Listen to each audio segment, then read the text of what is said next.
So I've been trying to find out ways in order to put some skirting around my tiny house. My tiny house did not come with skirting, and it does get cold in the Carolinas, not like Wisconsin or South Dakota doesn't get, but they have stretches. And kind of like an RV, the tiny house needs some type of skirting, and you should have your pipes wrapped. Now, my tiny house comes with a very nice, I'll show this, I don't know, it's pretty dark, but you see that? That is the, it's pretty dark, but I had to punch a hole in the underbelly of my tiny house because I actually had some water from my washer completely flood the kitchen. And so I was really surprised that when I poked a hole to have everything leak out, that there is a lot of great insulation on this underbelly. So that really makes me feel good because it's very, very well wrapped underneath. So I really don't have to worry about, underneath here. The pipes that are underneath here, I don't have to worry about. The only thing that comes out of my tiny house is the septic water, the gray water. And then the only other thing is the hose, which is attached out here. And I will wrap my hose, and I'll probably get some type of electric heater. But when it comes to skirting, and I'll show you what I have here. I have Polypro EPS insulation foam board. It is a 3/8, I believe this is 3/8 thick. And it just gives enough, because it's not brutally cold here, enough protection from the wind, because you want to protect your tiny house from the wind. And the original plan, I was going to have somebody help me, and they kind of bailed on me, unfortunately. But I was going to do a whole system of tacking it up and then putting some really nice siding around the skirting so it would look good. Not full, not covering up the insulation, but just where it was going to be attached on the bottom here. But since my help fell through, I'm on my own. And I actually got this idea off of an article that said all they did was take foam board and they duct taped it. They cut it to size and they duct taped it. And what they did is they went around and they dug kind of a little bit of trench so that the foam board would sit in the dirt. And then they put some rocks and everything, but duct tape went a long ways. And you know what? I'm really no frills. I'm on a budget. And so I didn't want to spend hundreds and hundreds of dollars. And this is movable, and I may move it. I may move it when the lease is up. If I find a piece of property or another place to put it, I may move it. So I wanted something that didn't have to be all torn apart and I'd be at a loss.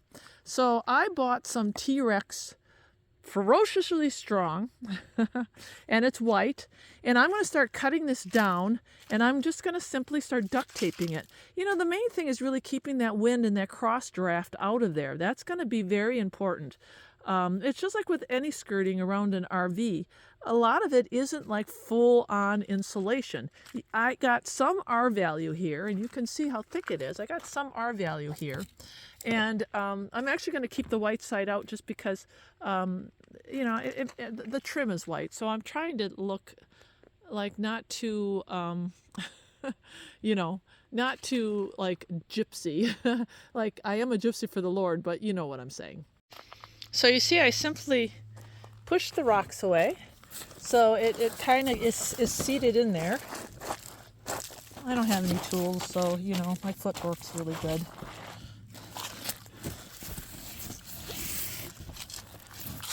There we go. And then I'm going to snug it in this corner here. And we're just going to tape it. And there you go. There's the first one. You want to live in a tiny house and try to be more sustainable and frugal, and you got to really think outside the box. This is a Starry original. All right, so I want to give you a little fast forward what I got accomplished so far. I make use of as much as I can of the Polypro. And I had somebody actually come over the other day, and he's going to come over today and help me put in the mini split. But I already noticed a big difference with just putting this up on the tiny house. It got down to 30 degrees, and I could tell the difference already, and I have no heat in my tiny house. But one of the things, all my seams are going to be sealed with that white duct tape. It's just heavy-duty duct tape. My friend mentioned, oh, you're going to have a hard time when you take it off. There's going to be residue. You use alcohol. The rubbing alcohol will take it off, all the sticky stuff. But I'm going to then finish up, and you'll see the finished thing. But we have all these leaves.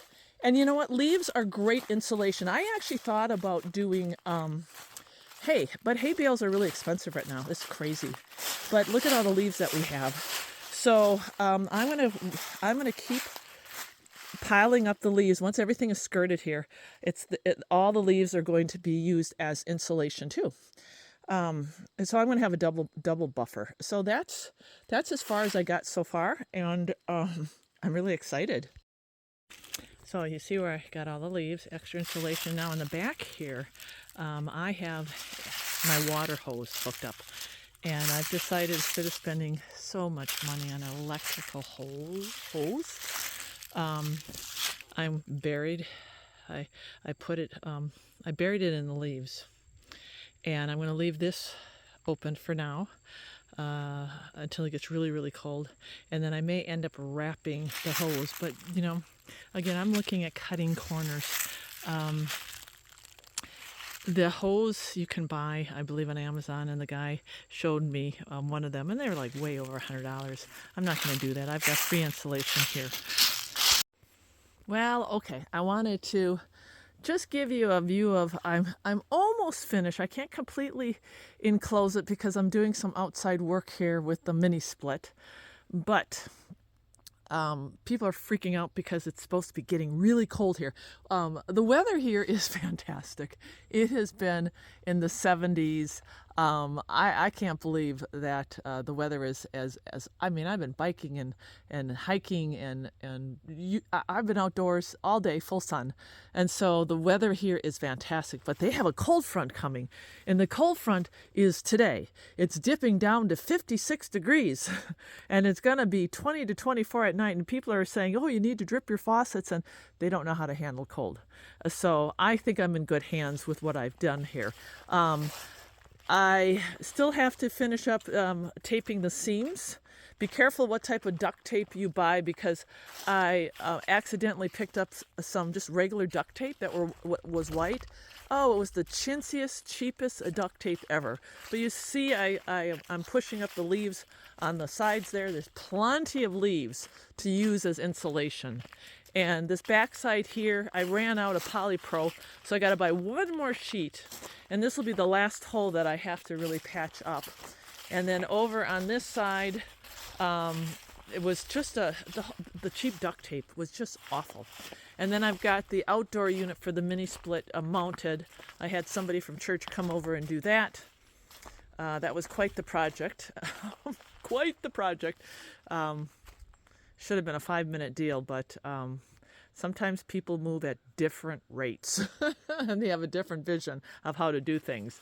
And then I just kind of just patched milled it over there because, again, I ran out of polypro. But it's okay because at least, again, we're looking at just enclosing most of it. And when it gets super, super cold, obviously this will be all finished. But I think for the most part, I'm good. And I will keep you guys posted. The house, I don't have any heat right now, and the house is still nice and toasty, and I don't think it's cold at all. But this is just an out-of-the-box idea that I actually found. I did a lot of research, and there was another gal who had a tiny house, and this is what she did with duct tape. And she actually had pictures of snow. And it stayed. So for a cheap investment, polypro, some duct tape, and you're good for the winter. All right, God bless you guys, and thank you for coming along for the ride.